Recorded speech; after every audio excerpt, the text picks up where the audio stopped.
probably one of the most memorable of my whole career.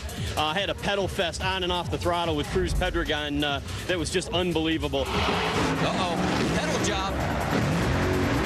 Man, it's a pair of fucking Broncos. Bristol was actually a race that the car wasn't set up properly, so I wasn't really able to recover the car, gather it up, as they say, and really I didn't think I did a very good job. And that was the most pedaling that I've ever done in any single run. I think I was on and off the throttle about 7 or 8 times. Really, I was at the mercy of the car. I had no throttle travel. It was just like wide open or nothing, and so it was like being on ice. And both of us were on and off the throttle several times and smoking the tires, lifting the front end in the air. From a driver's point of view, that's both scary and exhilarating at the same time. It's gonna be at the stripe in a blistering time of 9.25 seconds and a whole shot. Phil Burkhardt, your race winner. It was just a spectacular race, and when it came down to it, it was won or lost on a whole shot.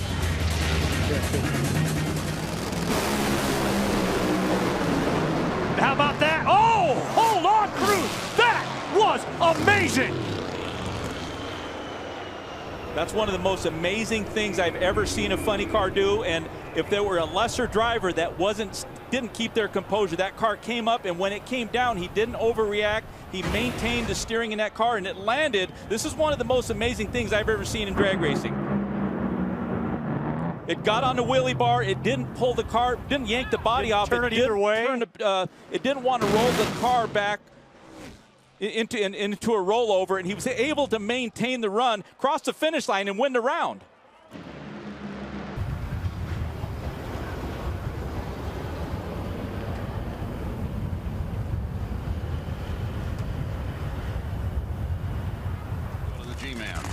With Larry Dixon, and boy, I don't know if it's that new tire. I don't know if it's Jason McCullough. I don't know if it's you. How much of a statement was that 90 right there, the 91? Well, you know what? You know, the Colettas, they're almost a team car to us, and, you know, we certainly can't take them lightly. They're going to take off without me. They don't need me. You're just the driver. Come on. For another half an hour or something like that. But, you know, statement for Sheikh Khaled, you know, the country of Qatar, Toyota, everybody. They're, you know, working hard. This is a great racetrack. Man, it's hot. This is kind of like testing for St. Louis in a couple weeks. So we got our car in the final, and if we can win that round, we'll get, we can move around Corey. So that's obviously what we're going to try and do. Thanks. Thank you. Well, who will he face? That's going to be one of the big questions. Who is going to face in funny car? Del words from Toney Pedregon against one of the forces.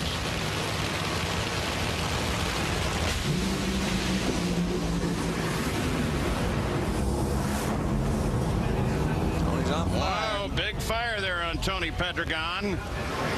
But despite that, that 12-to-1 bet's looking pretty good, isn't it? Yeah, but boy, I think it's burning pretty good inside right now, yeah. So trying to get out of there. Johnny West, he's out. Glad he got the win, but you see Toney motion to get that fire out because they don't have very many spare bodies. He does not want that body to burn off of that thing.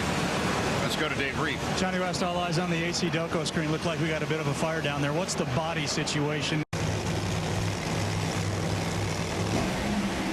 Oh, red light for Toney. Whoa, Toney's in big trouble. The car explodes, then brushes off the wall, comes across the track. Whoa, man, that was a big explosion. That's one of the biggest I've seen ever. And then John puts it in the sand. Wow. Dickie Venables as he takes off down the track. Toney's okay. He's getting out of the car. But, man, that was a huge explosion. At the 2005 Mac Tools U.S. Nationals in Indianapolis, we saw one of the most frightening incidents in recent years. After a failed burnout, Toney Pedregon's funny car team attempted to lift the car's body and fix the problem. What happened next was shocking and will be forever etched in the minds of everyone who saw it. What happened on the starting line was, in these funny cars, the throttle mechanism's very close to the body, and obviously we raise and lower the body as part of our routine up there.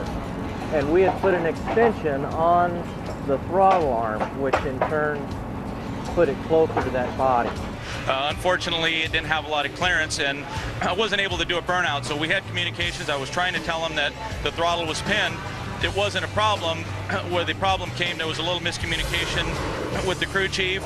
he had his hand in there. We had a guy in the front, a crew member, that was trying to lift the body, and unfortunately that linkage hung up on the body as he lifted it.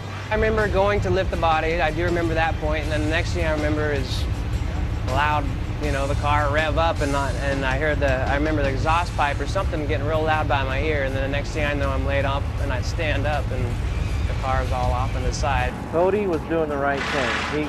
He knew there was a problem. He was standing off to the side, and he wasn't going to do anything. I told him to raise the body, and history after that. I had a handful of brake, and I don't think there was a whole lot that was going to stop the car. My biggest concern was that my crew chief didn't get hurt. The guy that was in front of the car, I think I veered to the right because I didn't want to hurt him. The header, came real close to my head, it looked like, when I was upside down. So I just don't know how I got around it. I was falling to the ground, which seemed like I jumped off the top of a vehicle, and I was wondering how I got up that high. And when that happened, it literally blew my pants off, and I sustained first, second, third degree burns on both legs from the heat. It was scary. I was, horrified, and I just made you realize don't ever underestimate, what these things can do to you.